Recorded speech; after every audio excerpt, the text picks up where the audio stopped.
Hello friends, welcome to exam page. आज का जो टॉपिक है वो है भौतिकी का यांत्रिकी। चैप्टर कौन सा है? यांत्रिकी। मैं चैप्टर वाइज करवा रहा हूँ ऑब्जेक्टिव्स टोटल। ये पार्ट 2 है। मैंने इसके पहले भी एक वीडियो डाला है फिजिक्स का। तो चलिए देखते हैं क्वेश्चन को। तो देखिए, सबसे पहला क्वेश्चन है मेरा 19 नंबर का। मैंने अगला वीडियो में बताया था, उसमें थोड़ा सा मैंने गलती बता दिया था कि किसी गतिशील वस्तु का वेग को 4 गुना कर दिया जाए तो इसकी गतिज ऊर्जा क्या होगी। तो इसका आंसर हो जाएगा 16 गुना। ठीक है, तो देखिए इसका जो आंसर क्या होगा 16 गुना। इसको देखिए रेशियो में लेकर के चलिए 1/2 mv², और रेशियो हो गया 1/2 mv²। तो mv² दोनों कट जाएगा। हमको सिर्फ क्या करना है, वेग से मतलब है। तो वेग यहाँ मान लेते हैं 1 है, तो यहाँ पे 4 हो जाएगा, 4 गुना कर रहा है। तो इसका पावर इधर 2 हो जाएगा, इसका पावर 2, ये 1 ही हो जाएगा, इधर हो जाएगा 16। तो दोनों में अंतर कितना का है? 16 गुना का अंतर है। आंसर हो जाएगा 16। ठीक है, अब देखिए अगला क्वेश्चन में कह रहा है क्यूरी किसकी इकाई का मान है। किसका ऐसा मैंने मात्रक है? क्यूरी किसका इकाई है? ए में रेडियो एक्टिव धारिता, बी में जूल, सी में एम्पियर और डी में एंगस्ट्रॉम। तो इसका जो आंसर हो जाएगा आपका ऑप्शन नंबर ए हो जाएगा, रेडियो एक्टिव धारिता हो जाएगा। ठीक है, अब देखिए जूल होता है, जूल जो होता है कार्य का ऐसा मात्रक होता है, जबकि एम्पियर होता है विभवांतर या विद्युत धारा, विभवांतर या विद्युत धारा। एंगस्ट्रॉम होता है तरंग दैर्ध्य का। किसका होता है? तरंग दैर्ध्य। ठीक है, अब देखिए अगला क्वेश्चन देखते हैं। ये तो हो गया। 22 नंबर में कह रहा है कि खाद्य पदार्थ को हम किस इकाई में माप सकते हैं। ए में डायोप्टर, बी में कैलोरी, सी में मैक और डी में पास्कल। तो इसका जो आंसर हो जाएगा कैलोरी। क्या होगा? कैलोरी। किसी भी खाद्य पदार्थ को हम किस में मापेंगे? कैलोरी में माप सकते हैं, खाने पीने वाला को। जबकि आपका डायोप्टर हो गया, डायोप्टर का जो होता है एसआई मात्रक होता है लेंस का। और मैक हो गया गति तीव्रता का मात्रक होता है। किसका होता है? गति तीव्रता। और ये इसका जो गति मापा जाता है वो जेट वगैरह के चाल मापा जाता है मैक में, क्योंकि जेट का चाल क्या होता है? बहुत ज़्यादा होता है। जो फाइटर जेट होता है उसका चाल क्या होता है? बहुत अधिक होता है, इसलिए उसका चाल है जो मैक में पाया जाता है। और पास्कल का तो होता है दाब, आप जानते ही होंगे। चलिए ठीक है, ये तो हो गया। अब अगले क्वेश्चन की तरफ चलते हैं। इसमें कह रहा है कौन सदिश राशि में क्या क्या होता है, क्या क्या होना चाहिए। ए में दिशा, बी में परिमाण और सी में उपयुक्त दोनों और डी में निम्नलिखित में से कोई नहीं। तो इसका आंसर हो जाएगा आपका सी नंबर। क्या हो जाएगा? सी हो जाएगा। दिशा और परिमाण दोनों होना चाहिए सदिश राशि होने के लिए। ठीक है, तो चलिए अब देखते हैं अगला क्वेश्चन। अगला क्वेश्चन में कह रहा है किसी पदार्थ के संवेग और वेग के अनुपात से कौन सी राशि प्राप्त की जाती है। ए में वेग, बी में त्वरण, सी में द्रव्यमान और डी में बल। तो इसका देखिए क्या हुआ, कोई पदार्थ उसका कह रहा है संवेग। क्या है? संवेग बटे वेग। अनुपात का मतलब तो यही होता है दोनों का संवेग बटे वेग। तो ये हो गया रेशियो दोनों का। अब देखिए संवेग का होता है मात्रक होता है एम बी। संवेग को डिनोट करते हैं एम बी से, जबकि वेग को बी से डिनोट करते हैं। तो वी भी कट जाएगा, बच गया क्या? एम। तो एम बराबर क्या हो गया? द्रव्यमान। ऑप्शन नंबर सी हो जाएगा। ठीक है, तो अगला क्वेश्चन अब देखेंगे। अगला क्वेश्चन में क्या कह रहा है कि निम्नलिखित में कौन सी राशि सदिश है। ए में विस्थापन, बी में वेग और सी में बल और डी में आयतन। तो आपको पहले बताएं कि सदिश राशि होने के लिए उसमें दिशा और परिमाण होना चाहिए। तो जो विस्थापन, इसमें क्या होता है? एक निश्चित दिशा में विस्थापन होगा, माने कि एक निश्चित दूरी चलेगा और इसी को बोलते हैं विस्थापन। ठीक है, और वो एक निश्चित दिशा में चलेगा। वेग भी एक निश्चित दिशा में चला जाता है, जबकि चाल किसी भी दिशा में चला जा सकता है। और बल में भी क्या होता है? एक दिशा होता है, निश्चित दिशा में बल लगाया जाता है। बल क्या है? हम किसी भी एक निश्चित दिशा में लगाते हैं, जबकि आयतन में कोई दिशा और परिमाण नहीं होता है। ठीक है, करा एक लड़की झूले पर स्थिति में बैठी है और उस लड़की के खड़े हो जाने पे दोलनों के आवर्त में क्या फ़र्क पड़ेगा। एक लड़की क्या है, झूले पे बैठ कर वो झूला झूल रही है और वह अचानक से क्या हो जाती है? झूला पे खड़ी हो जाती है। तो करा उसका दोलन में क्या फर्क पड़ेगा, आवर्तकाल में क्या बदलाव आएगा। ए में करा कम होगा, बी में अधिक होगा, सी में लड़की की ऊंचाई पर निर्भर करेगा, डी में अपरिवर्तित रहेगा। तो इसका जो आंसर हो जाएगा आपका ऑप्शन नंबर ए हो जाएगा, कम हो जाएगा। क्या हो जाएगा, कम हो जाएगा। ठीक है, अब अगला क्वेश्चन में देखते हैं। अगला क्वेश्चन में करा घूर्णन करती एक गोल मेज पर अचानक एक लड़का आकर बैठ जाता है। तो करा मेज की कोणीय वेग पर क्या प्रभाव पड़ेगा, एक कम होगा, बी में बढ़ जाएगा, सी में उतना ही रहेगा, डी में कोई कुछ नहीं कहा जा सकता है।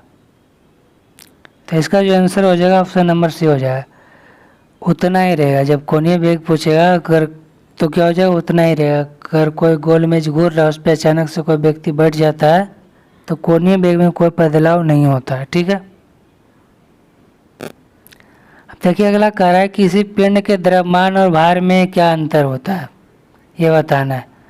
द्रव्यमान और भार में अंतर होता है, क्यों होता है ये बताना है हमको। इनमें करा द्रव्यमान परिवर्तनीय होता है जबकि जो भार होता है वह अपरिवर्तनीय होता है। उसके बाद इस अपरिवर्तनीय स्थिर रहता है। उसके बाद कह रहा है द्रव्यमान स्थिर रहता है और भार बदलता है, यानी परिवर्तनीय होता है। सी में कह रहा है दोनों सत्य है और डी में कह रहा है दोनों गलत है।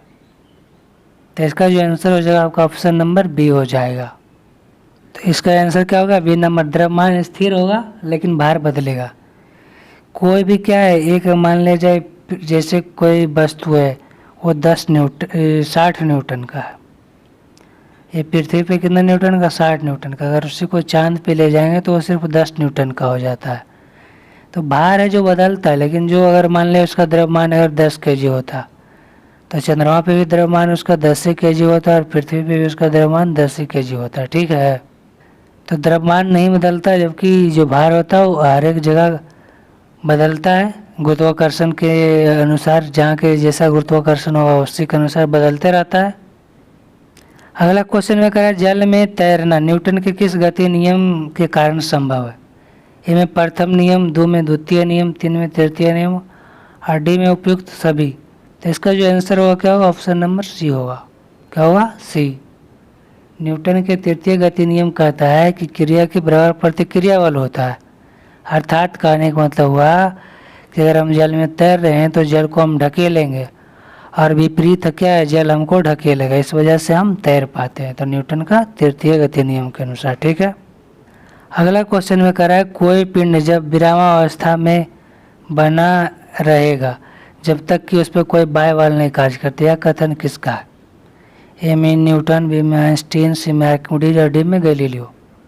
क्वेश्चन में कह रहा है कि कोई पिंड क्या है विरामावस्था में और विरामावस्था में ही बना रहना चाहता है जब तक कि उस पर कोई बाह्य बल कार्य नहीं करता। ये कौन बोला था, तो इसका जो आंसर होगा आपका ऑप्शन नंबर ए हो जाएगा, न्यूटन बोला था। इसी को बोलते हैं जड़त्व। क्या बोलते हैं, जड़त्व का नियम। ठीक है, अगला में कह रहा है न्यूटन के किस गति नियम के अनुसार निम्न किस गति नियम के अनुसार निम्न से कौन सा कथन सत्य है, ये बताना कौन सा नीचे जो कथन है वो सत्य है। इनमें कह रहा है न्यूटन का प्रथम गति नियम से जड़त्व का नियम प्राप्त होता है, बी में द्वितीय नियम से बल की परिभाषा मिलता है, सी में कह रहा है क्रिया के बराबर प्रतिक्रिया बल को दर्शाता है और डी उपयुक्त सभी। तो इसका आंसर हो जाएगा सभी। तीनों नियम सही है। प्रथम नियम से जड़त्व का नियम मिलता है, दूसरे से क्या मिलता है, बल का परिभाषा, और तृतीय से क्रिया के बराबर प्रतिक्रिया बल। तो इसका आंसर हो गया तीनों हो जाएगा, उपयुक्त सभी, डी नंबर। अगला क्वेश्चन में बोल रहा है कि एक अश्व एकाएक चलना प्रारंभ कर दे तो अश्वरोही गिरने लगता है, इसका क्या कारण है। घोड़ा क्या है कि अचानक से चलना शुरू कर दे, तो क्या है जो सवारी उस पे है, जो घोड़ा पे सवार हुआ अचानक क्या है पीछे और गिरने लगता है, इसका कारण क्या है। ए में कह रहा है जड़त्व अघूर्ण, बी में द्रव्यमान का संरक्षण नियम, सी में कह रहा है विराम जड़त्व और डी में कह रहा है गति का तृतीय नियम। तो इसका जो आंसर हो जाएगा आपका ऑप्शन नंबर सी हो जाएगा, विराम जड़त्व। देखिए मान लीजिए घोड़ा का सतह है, इस पर एक व्यक्ति बैठा है, तो व्यक्ति का जो निचला सतह है वो घोड़े के संपर्क में है, तो जैसे ही घोड़ा आगे बढ़ेगा ये क्या, ये भी गति में आ जाएगा उसका शरीर घोड़े के साथ। लेकिन ऊपर वाला जो भाग है वो तो घोड़ा से ऊपर है, इस वजह से क्या ये गति में नहीं होगा। ये चाहेगा जड़त्व के नियम के अनुसार कि हम अपना स्थिति बनाए रखें, इसी वजह से क्या हो जाएगा, ये पीछे झुक जाएगा, यानी पीछे गिरने लग जाएगा। ठीक है, इसी वजह से घोड़सवारी गिर सकता है। अचानक ऐसा फील किए होंगे, अगर आप बस पे बैठे हुए हैं तो बस ब्रेक मार लिया तो अचानक से आके झुक जाते हैं, या फिर अगर बस में बैठे हुए अचानक से चलने लग गया तो आप पीछे गिरने लगते हैं। तो इसका वजह क्या है, बस विराम जड़त्व है। आगे गिरे या पीछे गिरे, किसका उसका कारण क्या है, विराम जड़त्व।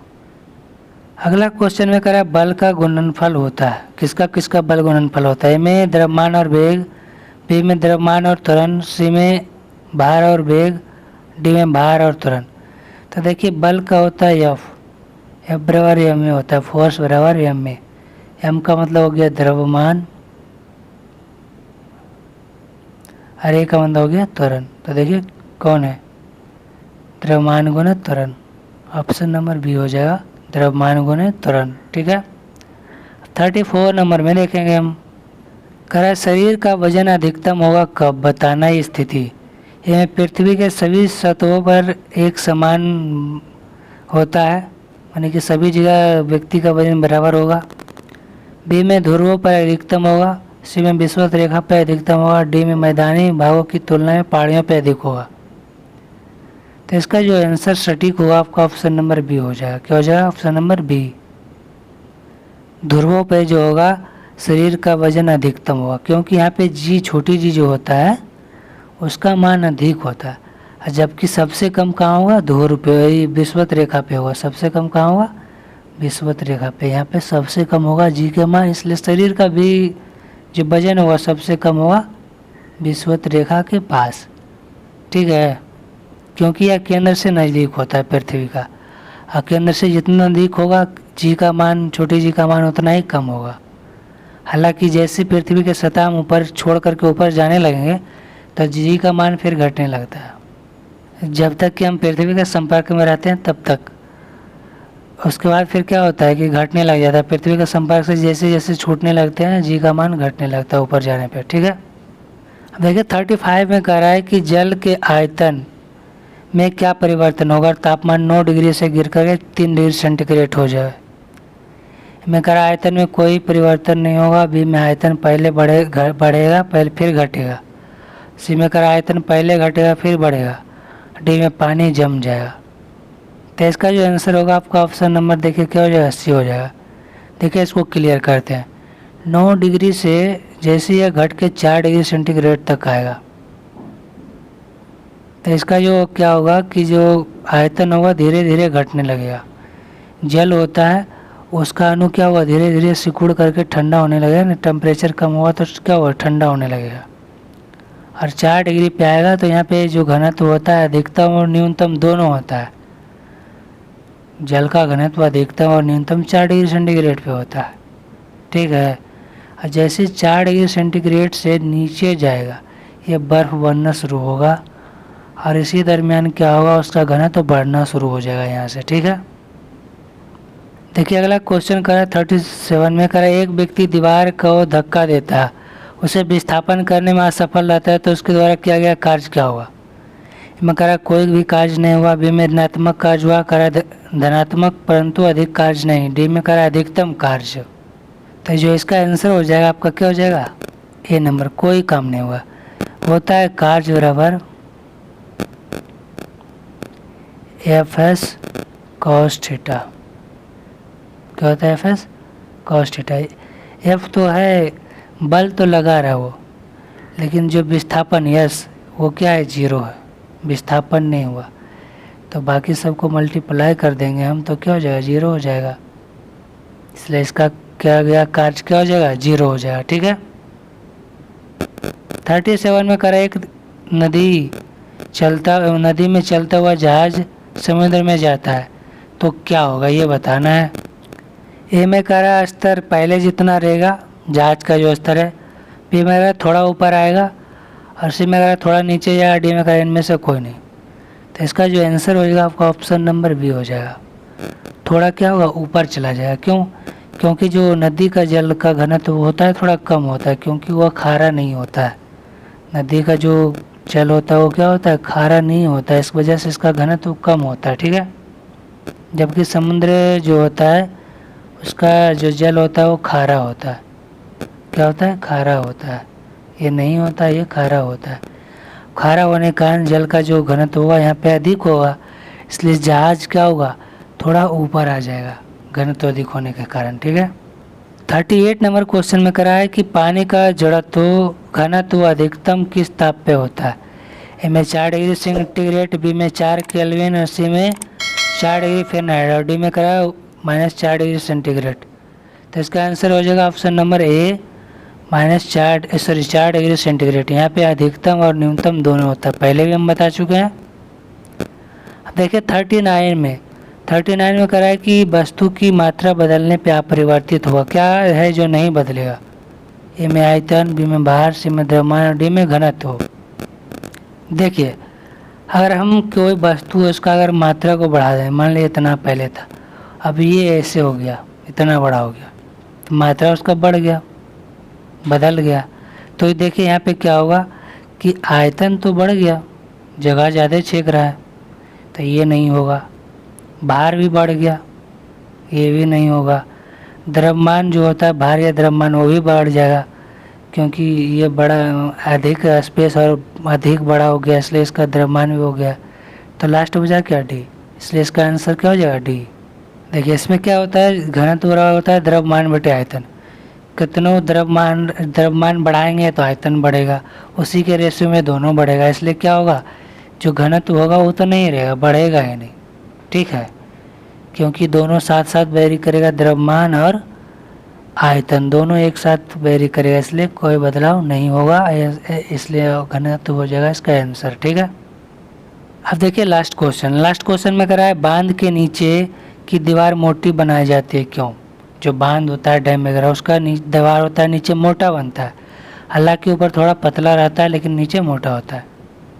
तो इसका कारण क्या है, कारण गहराई बढ़ने पे द्रव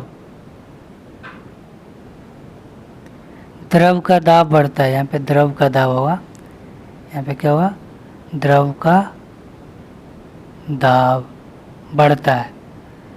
गहराई बढ़ने के साथ द्रव का दाब घटता है, उसका कारण गहराई बढ़ने पर द्रव का घनत्व बढ़ता है। उसका बाद गहराई,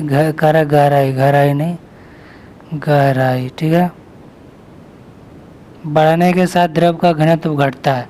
तो इसका आंसर क्या होगा, इसका जो आंसर हो जाएगा ऑप्शन नंबर ए हो जाएगा। क्या हो जाएगा, ए। गहराई के साथ क्या होता है, द्रव का दाब बढ़ता है। जैसे देखिए आप नॉर्मली इसको घर में देख सकते हैं, मान लीजिए डिब्बा है, ये बोतल है, बोतल में उपयुक्त यहाँ तक पानी भरा हुआ है, ठीक है। यहाँ पे एक छेद कर दीजिए, एक यहाँ पे छेद कर दीजिए, एक यहाँ पे छेद कर दीजिए, तो देखिएगा ये है जो क्या है, बहुत अधिक दूर तक इसका पानी निकल जाएगा, जबकि इसका थोड़े यहाँ इसी के आसपास गिर जाएगा, और यह और तो यहीं से लगभग इधर आ जाएगा। तो ऐसा क्यों होता है, क्योंकि नीचे जैसे जैसे द्रव का दाब, जैसे जैसे नीचे गहराई बढ़ता है, द्रव का दाब क्या बढ़ता है। इसीलिए क्या है, बनाया जाता है दीवार नीचे मोटा, ताकि क्या है, पानी का दबाव बढ़े तो वह आसानी से उसको साथ सके और बहे नहीं। तो चलिए आज का वीडियो इतना ही है, फिर मिलेंगे अगले वीडियो में, तब तक के लिए धन्यवाद। और अगर आपने अब तक हमारे चैनल को सब्सक्राइब नहीं किया तो सब्सक्राइब कर दें और लाइक भी कर दें साथ में, और शेयर करें ताकि और भी लोग इसको देख सकें। धन्यवाद, मिलते हैं फिर अगले क्लास में।